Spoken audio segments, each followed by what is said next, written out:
সবেমাত্র 1 মাস হয়েছে ভোটের রেজাল্ট বেরিয়েছে। একটা দল 15 বছর ক্ষমতায় থাকার পরে ভরাডুবি হয়েছে। পশ্চিমবঙ্গের কথা বলছি, বিজেপি জিতেছে, তৃণমূল হেরেছে। হেরেছে মানে একটা ভয়াবহভাবে হেরেছে। খোদ মুখ্যমন্ত্রী যিনি ছিলেন, অর্থাৎ বিদায়ী মুখ্যমন্ত্রী মমতা বন্দ্যোপাধ্যায়, তিনিও হেরে গিয়েছেন। বাকি প্রচুর হেভিওয়েট নেতা মন্ত্রীরা হেরেছেন। এবং যেই মুহূর্ত থেকে তারা হেরেছেন তারপরের থেকে গোটা দলটা একটা এমন পর্যায়ে এসে পৌঁছেছে যেখানে দলটা আদৌ টিকবে কি টিকবে না, আগামী দিনে বিরোধী আসনে বসা তো পরের ব্যাপার, প্রথম সমস্যা হলো যে দলটা আদৌ টিকবে কিনা সেটা নিয়ে একটা বড় প্রশ্ন চিহ্ন দেখা দিয়েছে। তৃণমূল কংগ্রেসের এই মুহূর্তে যা সিচুয়েশন, তাতে কোনটা আসল তৃণমূল আর কোনটা নকল তৃণমূল সেটাই এখন বোঝার দায় হয়ে গেছে। একদিকে ঋতব্রত বন্দ্যোপাধ্যায়, তিনি দাবি করছেন তার তরফে 58 বা 60 খানা এমএলএ রয়েছে যারা কিনা বিক্ষুব্ধ, মমতা বন্দ্যোপাধ্যায়কে তারা পছন্দ করছেন না, অভিষেক বন্দ্যোপাধ্যায়ের বিরুদ্ধে তাদের গুচ্ছের খানেক অভিযোগ রয়েছে। অন্যদিকে আবার মমতা বন্দ্যোপাধ্যায় বা অভিষেক বন্দ্যোপাধ্যায় তাদের দাবি যে দল যেরকম ছিল তেমনই আছে, সবই ঠিকঠাক আছে। তো তাহলে ব্যাপারটা কি দাঁড়াচ্ছে যে আলটিমেটলি তৃণমূল কোনটা, যে দলটা 15 বছর ধরে এত কীর্তিকলাপ করে বেরিয়েছে এই রাজ্যে, সেখানে আসল দল কোনটা সেটা নিয়ে একটা বড় প্রশ্ন দেখা দিয়েছে।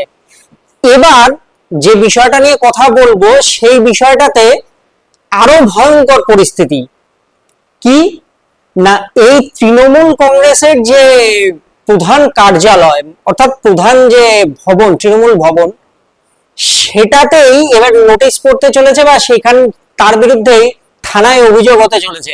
অর্থাৎ আগামী দিনে, মানে আগামী দিনে বলতে খুব বেশি দিন নয়, আগামী সপ্তাহে আদৌ তৃণমূল কংগ্রেসের নিজস্ব ভবনটা পর্যন্ত থাকবে কিনা সেটা নিয়ে সংশয় দেখা দিয়েছে। নমস্কার, আমি অনিরুদ্ধ।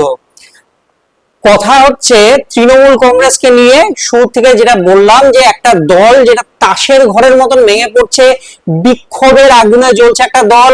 কোথাও গেলে পরে মানে তাদের নেতা মন্ত্রীরা পৌঁছলে পরে, বা প্রাক্তন যারা আর কি মন্ত্রী তারা পৌঁছলে পরে, বা প্রাক্তন নেতা পৌঁছলে পরে কোথাও সেখানে তাদের উপরে ডিম ছড়া হচ্ছে, চোর স্লোগান শুনতে হচ্ছে তাদেরকে। এমনকি খোদ তৃণমূল কংগ্রেসের সর্বভারতীয় সাধারণ সম্পাদক তিনি ডিমের ঘায়ে কুপোকাত।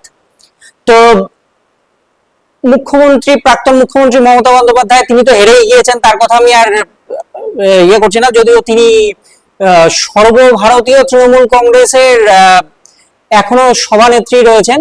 সর্বভারতীয় কিনা জানা নেই, তবে পশ্চিমবঙ্গে তৃণমূল কংগ্রেস যে জায়গায় 15 বছর ধরে যে কীর্তিকলাপ করেছে, তাদের বিরুদ্ধে গুচ্ছের অভিযোগ, চুরি, তোলাবাজি, রাহাজানি থেকে শুরু করে নানা ধরনের অ্যাট্রোসিটিস, বালি চুরি, গরু চুরি থেকে শুরু করে কয়লা চুরি, কি নেই তাদের নামে, সেই নেতাদের নামে কি নেই বলতে গেলে আজকে হয়তো সারা রাত কাভার হয়ে যাবে, বা এই গোটা ভিডিও যে কত বড় হয়ে যাবে সেটা কোনো ঠিক ঠিকানা নেই।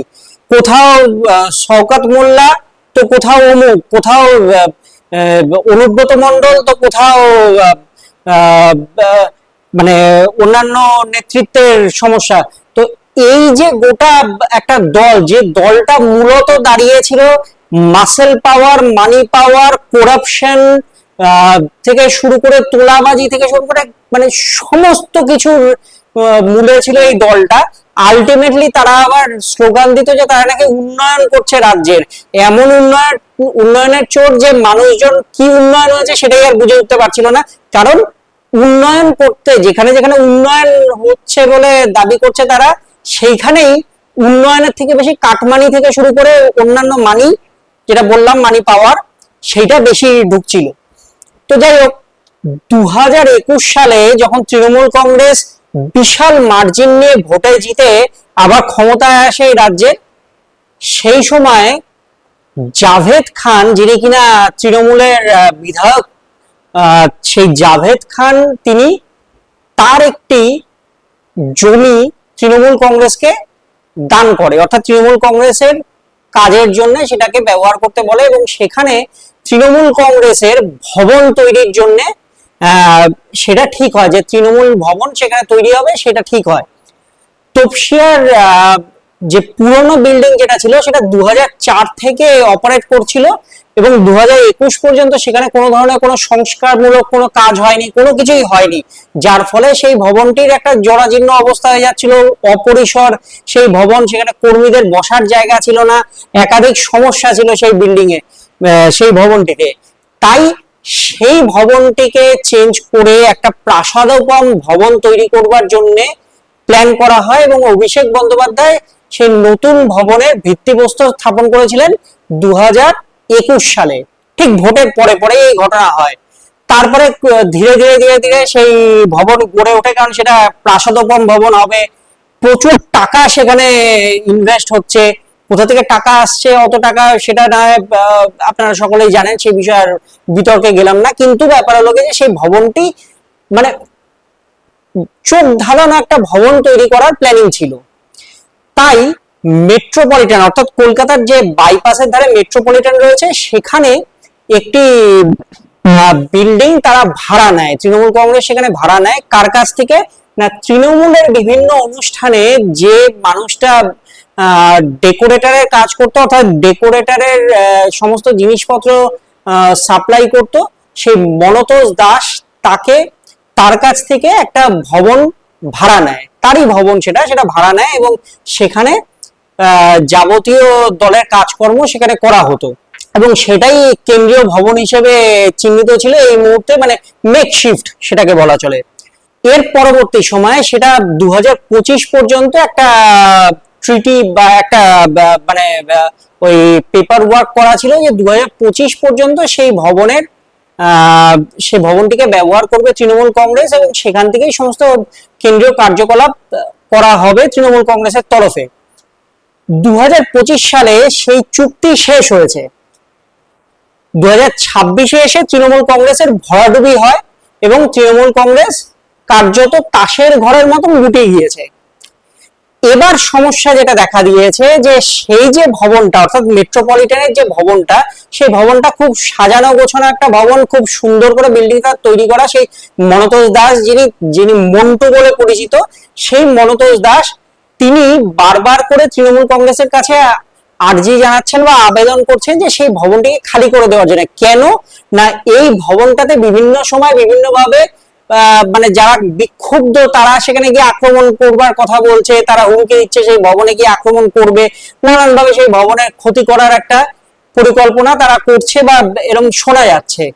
সেখানে দাঁড়িয়ে এই মনতোষ সে ভয় পাচ্ছে, কেন না তার একটা সাধারণ বিল্ডিং, সেই বিল্ডিংটার মধ্যে যদি ক্ষয়ক্ষতি হয় তাহলে সেটা তো তার উপর দিয়েই যাবে। তো তাই জন্য বারবার করে তৃণমূল কংগ্রেসের যারা নেতৃত্ব তাদের কাছে সে রিকোয়েস্ট করছে যে এই বিল্ডিংটাকে খালি করে দেওয়ার জন্য। আলটিমেটলি যেটা হচ্ছে যে প্রত্যেক সময় 2025 থেকে 2026-এর ইলেকশন পর্যন্ত তৃণমূল কংগ্রেসের পাওয়ারে ছিল, তাই বারবার সেই রিকোয়েস্ট করা সত্ত্বেও সেই মনতোষকে হুমকি দামকি দিয়ে নানানভাবে সেই বিল্ডিং নিজেদের কবজাগত করে রেখেছিল তৃণমূল। বিভিন্ন জায়গায় কবজা করে রাখে, অবৈধ কবজা বা আপনার জিনিসকে তারা নিজের বলে দাবি করে কবজা করে রাখছিল এতদিন ধরে, সেই কীর্তি তারা করে গেছে এই ভবনটির ক্ষেত্রেও। ফলে মনতোষ মহা বিপাকে পড়েছে এবং সে আশঙ্কায় ভুগছে। বিভিন্ন জায়গায় বিভিন্ন মিডিয়াতে এই মনতোষ তিনি বলেছেন যে তৃণমূল কংগ্রেসের বিভিন্ন অনুষ্ঠানে তিনি এই ডেকোরেটার্স এর জিনিসপত্র সাপ্লাই করতেন ঠিকই, কিন্তু সব জায়গা থেকে তিনি পয়সাও পেতেন না ঠিকভাবে। যদিও তাতে কতটা দুধ কতটা জল আছে সেটা বলা মুশকিল, কারণ তার ব্যবসায় তৃণমূল কংগ্রেসের সময়কালে ফুলে ফেপে উঠেছিল, এটা আমরা সবাই জানি। আসছি ফিরে এবার এই ভবনটির জন্য। ভবনটিতে যেটা হয়েছে যে ভবনটির যেহেতু তিনি আর হাতে পাচ্ছেন না কোনোভাবে, নানান ভাবে রিকোয়েস্ট করে নানান ভাবে বলে করেও সেই ভবনটা কোনো মতেই ফেরত পাচ্ছেন না, বারবার তাকে ঘুরিয়ে দেওয়া হচ্ছে, ঘোরানো হচ্ছে সেখান থেকে। অবশেষে ঠিক করেছেন যে সোমবার অর্থাৎ আগামীকাল এই ভবনটির জন্য তিনি থানায় একটা জিডি করবেন। তিনি তার উকিলের সঙ্গে কথা বলেছেন এবং তিনি সেখানে একটা জিডি করবেন। কেন না, এই ভবনটি তার ফেরত চাই, সেই মর্মে তিনি একটা জিডি করবেন, থানায় একটা অভিযোগ দায়ের করবেন। যদি এই জিডির পরিপ্রেক্ষিতে কোর্টে কোনো কেস ওঠে বা কোর্টে কোনো কেস যায় এবং কোর্টের তরফ থেকে যদি তৃণমূল কংগ্রেসের নেতৃত্বকে বা তৃণমূল কংগ্রেসের যে কমিটি যারা কিনা এই গোটা বিষয়গুলোকে দেখে তাদেরকে যদি নির্দেশ দেয় যে এই ভবনটি অবিলম্বে খালি করে দিতে হবে, তাহলে যেটা মেন প্রবলেম দাঁড়াবে যে তপসিয়ার যে বিল্ডিংটি যেটি তৈরি হচ্ছে এখনো, সেটা এখনো পুরোপুরিভাবে কমপ্লিট হয়ে যায়নি। তাই সেখানে বেশ কিছু কাজ বাকি রয়েছে, সেখানে তাই তৃণমূল কংগ্রেসের নেতৃত্বটা সেখানে উঠে যেতে পারবেন না সামহাউ অর দি আদার এই মুহূর্তে, কারণ ওটা তো আধখাচড়া কাজ হয়ে রয়েছে। দ্বিতীয় ব্যাপার হলো কি, এটা যদি অবিলম্বে খালি করে দিতে হয় তাহলে যেটা দাঁড়াবে যে একটা দল 15 বছর ধরে রাজত্ব করার পরে এই রাজ্যে তাদের নিজস্ব ভবনটা পর্যন্ত তাদের হাতছাড়া হয়ে যেতে পারে, এই আশঙ্কাও কিন্তু থাকতে পারে বলে মনে করা হচ্ছে। তো সেক্ষেত্রে তাহলে উপায় কি না, কালীঘাটে মমতা বন্দ্যোপাধ্যায়ের যে বাড়ি রয়েছে তার উল্টো দিকে একটা কার্যালয় রয়েছে, সেটা খুব বেশি বড় নয়, 2 তলা বা 3 তলা সেই বিল্ডিংটি রয়েছে, সেখানে হয়তো অস্থায়ী রূপে কাজ করা হতে পারে বলে মনে করা হচ্ছে, যদি বাই চান্স এই বিল্ডিংটা ছেড়ে দিতে হয় সেক্ষেত্রে। কিন্তু প্রসঙ্গ হলো একটা দল তার পরবর্তী সময় তপসিয়ার যে বিল্ডিং, যেটা প্রাসাদোপম বিল্ডিং হবে বলে মনে করা হচ্ছে বা প্রাসাদোপম বিল্ডিং হিসেবে তৈরি করা হচ্ছে, সেই বিল্ডিংটাতে তাহলে দখল নেবে বা সেখানে কারা বসবে? ঋতব্রত বন্দ্যোপাধ্যায়ের তৃণমূল নাকি মমতা বন্দ্যোপাধ্যায়ের তৃণমূল? আদৌ মমতা বন্দ্যোপাধ্যায়ের তৃণমূল আর টিকে থাকবে নাকি ঋতব্রত বন্দ্যোপাধ্যায়ের তৃণমূলকে অবৈধ ঘোষণা করা হবে, সেই প্রশ্ন এখনো ঘুরপাক খাচ্ছে। অর্থাৎ কোন তৃণমূল যে আখেরে থাকবে বা কোন তৃণমূল যে তৃণমূলের প্রতীক ব্যবহার করবে এবং কেই বা এই বিল্ডিং ব্যবহার করবে, সেটা নিয়ে একটা প্রশ্ন আছে। তার থেকেও মজার বিষয় হলো গিয়ে বিক্ষুব্ধ তৃণমূল, অর্থাৎ ঋতব্রত ব্যানার্জির যে তৃণমূল বা ঋতব্রত ব্যানার্জির যে দল, তাতে নাম লিখিয়েছেন জাভেদ খান।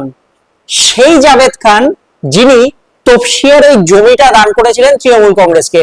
তাহলে এবারে সেই তপসিয়ার সেই জমিটাতে যে বিল্ডিংটা তৈরি হচ্ছে তার মালিকানাটা কে নেবে? জাভেদ খান নিজে নিয়ে নেবে, নিয়ে নব্য তৃণমূলের সেখানে অফিস গড়ে তুলবে, নাকি মমতা বন্দ্যোপাধ্যায়কে সামনে রেখেই তারা আবার এগোনোর চেষ্টা করবে? ইতিমধ্যেই এটা নিয়ে যেমন একটা জল্পনা তৈরি হয়েছে, রাজ্যের যে প্রদেশ কমিটি সেটা ভেঙে গেছে, সেখানে কোন পর্যায়ে থাকবে বা কি হতে চলেছে সেটা কেউ জানে না তৃণমূল কংগ্রেসের। পাশাপাশি মমতা বন্দ্যোপাধ্যায় দিল্লিতে গিয়ে সেখানে যে পার্লামেন্টারি কমিটি রয়েছে তৃণমূলের, তাদের সঙ্গে কথা বলবেন। যেমনটা জানা যাচ্ছে যে সেখানে মোট 41 জন মেম্বার রয়েছে পার্লামেন্টে, 28 জন রয়েছে লোকসভায়, বাকি অংশ রাজ্যসভায় রয়েছে।